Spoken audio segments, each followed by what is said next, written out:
Hello बच्चों, let's read the question. State true और false. Pressure of water is equal to pressure of kerosene. Now to answer this question, first we will discuss here the key concept, and here the key concept will be relation between pressure and density of a given material, जिसको हम यहाँ पे indicate कर सकते हैं pressure equals force divided by area, और साथ में इसका जो रिलेशन होता है ये होता है rho into g into h. Rho यहाँ पे डेंसिटी को इंडिकेट कर रहा है, g acceleration due to gravity और एच डेप्थ को.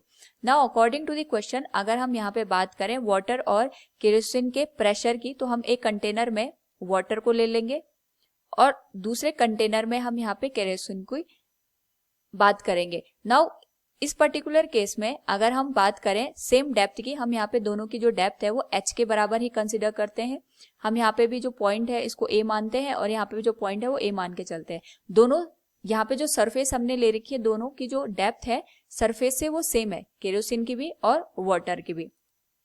तो इस केस में अगर हम वाटर के प्रेशर की बात करेंगे at a point, it will be density of water multiplied with acceleration due to gravity and it will be multiplied with height. और इसी तरीके से अगर हम केरोसिन की बात करेंगे तो हमारे पास यहाँ पे ये आ जाएगा density of kerosene multiplied with acceleration due to gravity multiplied with depth of a given point. तो इस केस में जो G और H है वो दोनों जगह सेम है. एंड वी नो दैट जो केरोसिन होता है, अगर हम इसको वाटर के ऊपर स्प्लिट करते हैं तो हमारे पास जो केरोसिन होता है वाटर के ऊपर आ जाता है. इसका मतलब ये होगा कि जो केरोसिन की डेंसिटी है वो वाटर से कम होती है, वाटर की डेंसिटी ज्यादा होती है as compare to the kerosene.